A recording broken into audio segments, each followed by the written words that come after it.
Okay, today we are going to discuss about a new IPO, which is none other than Caliber Mining and Logistics. It is an integrated mining service company. The company provides coal mining, overburden removal, transportation, crushing, loading, mining development, overall end-to-end mining logistics.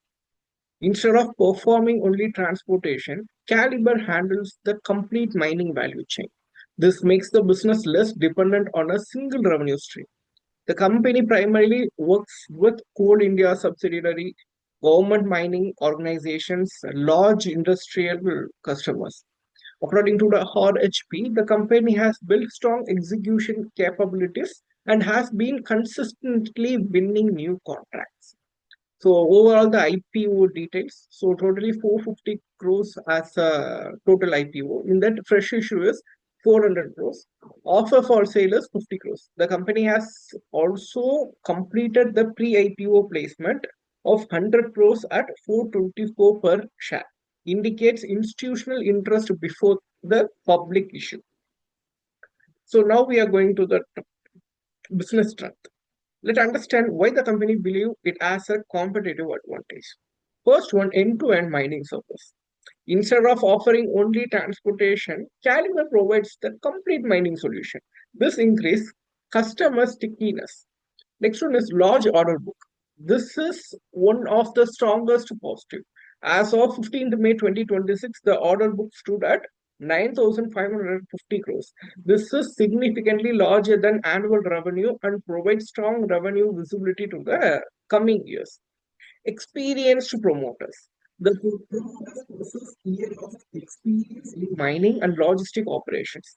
Execution capabilities is particularly important in mining projects. Fourth one, government sector exposure. A significant portion of the business comes from the government and public sector mining companies.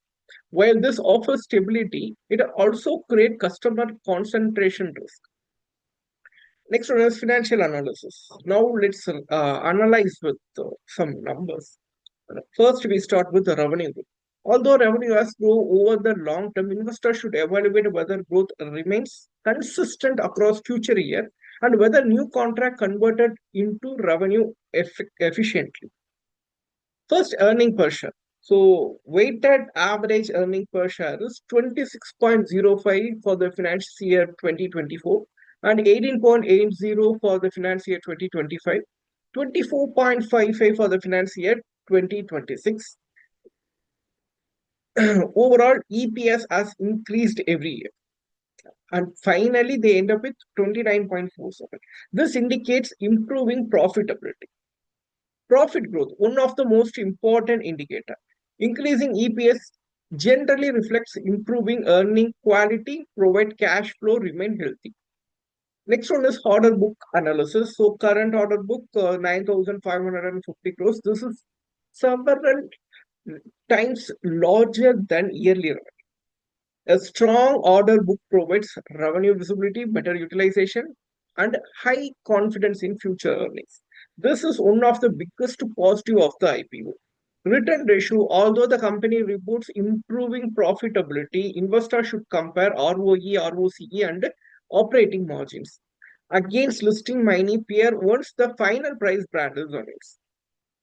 So technical IPO analysis, let's analyze like institutional investor. So positive indicators are growing EPS, earning per share, large order book, integrated business model, government contracts, established mining presence, and pre-IPO institution investment.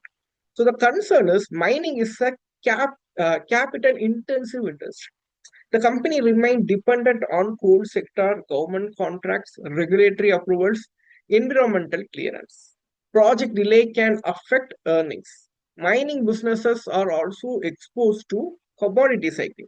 Additionally, since the offer price and valuation multiplies were not finalized in the RHP, at the time of filing, investors should wait for the pricing band to assess valuation properly. Risk analysis. Some major risk includes customer concentration, government policy changes, or mining regulations, environmental approvals, execution delays, working capital requirement, coal demand slowdown. or mining is an execution heavy business. Even a strong order book can face delay due to regulatory or operational issue. So, what investors should watch before investing? Monitor these factors: subscription numbers, QIB response, anchor investor participation, gray market premium, final valuation, peer comparison. Demand from institution investor often provide insight into market confidence. So finally, based on the red herring prosecutes, positives are large 9,500 crore order book, improving earnings, integrated mining services, strong execution capabilities, institutional participation before IPO. Negatives are coal sector dependency, common project concentration, capital intensive operation, regulatory risk, finally, final valuation yet to be announced. So after that, we can say that overall, if the company is priced reasonably compared to the listed peer and institutional subscription remains strong, this IPO could be attractive for investor with a medium to long term perspective. However, the final investment decision should be also considered the announcement price band. Valuation multiplies P bar E or P by V and overall market condition before subscription. So again, I'm telling you that before you're going for an IPO, you have to, this is your responsibility to do all the background verification, and then you have to do the final investment.